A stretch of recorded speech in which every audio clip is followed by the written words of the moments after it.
Hello বন্ধুরা, আসসালামু আলাইকুম। পাপড়ি মাশরুম অ্যান্ড অ্যাগ্রো ফার্মের পক্ষ থেকে সবাইকে শুভেচ্ছা। আশা করি সবাই ভালো আছেন। আমার শ্রদ্ধেয় একজন উদ্যোক্তা জানতে চেয়েছেন যে আপু, পাইকার শীতের দামই বলে মাশরুমের দাম, কিন্তু আপনি বলেছেন গরমে তো মাশরুমের দাম বাড়ে, কিন্তু ওনারা বলছেন শীতের দাম, সেক্ষেত্রে আমি কি করব? এরকম অবস্থাতে যারা যে পাইকাররা বলে থাকেন তাদেরকে বুঝাবেন এভাবেই যে গরমে উৎপাদন কমে যায় এবং যেগুলো উৎপাদন হয় সেগুলোর ওজন কমে যায়, কারণ বাতাসে আর্দ্রতাটা শুষ্ক থাকে বলে মাশরুমের ওজন অনেকাংশেই কমে যায়, যার ফলে অনেক বড় খামারিও যত কেজি হওয়ার কথা তত কেজি দিতে পারেন না।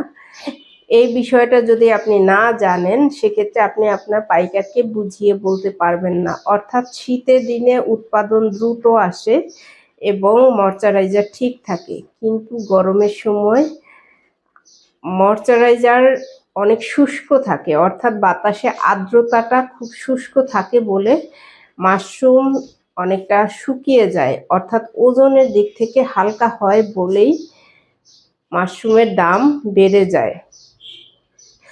এই বিষয়টা যদি আপনি বুঝিয়ে না বলতে পারেন সেক্ষেত্রে পাইকার জেনেও অভিনয় করবে যে এই দামেই মাশরুমের দাম। বিষয়টা তা না, সিজন অনুযায়ী মাশরুমের দাম ওঠানামা করে।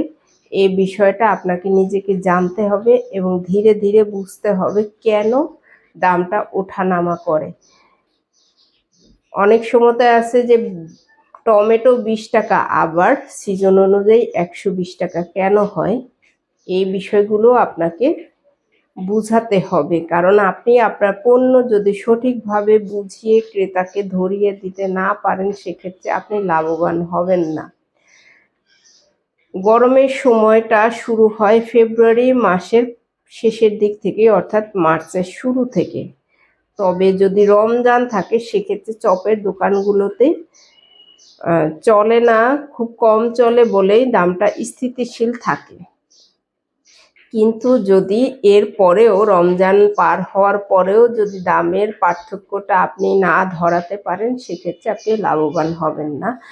আপনি প্রয়োজন হলে অন্য কোনো পাইকারকে আপনি নক করতে পারেন, বা প্রয়োজন হলে শুরুর দিকে অনেকেই আপনাকে গুরুত্ব দিবে না, যারা গুরুত্ব দিবে না তাদেরও প্রয়োজন মাশরুম, কিন্তু আপনাকে যদি সস্তায় ধরিয়ে দিতে পারে সেক্ষেত্রে তারা লাভবান। প্রয়োজন হলে শুকিয়ে ফেলবেন, তারপরেও আপনি মার্কেট নষ্ট করবেন না, কারণ আপনি যদি কম মূল্যে ছাড়েন আপনি তো সাথে সাথে বুঝবেন না লাভ নাকি লস।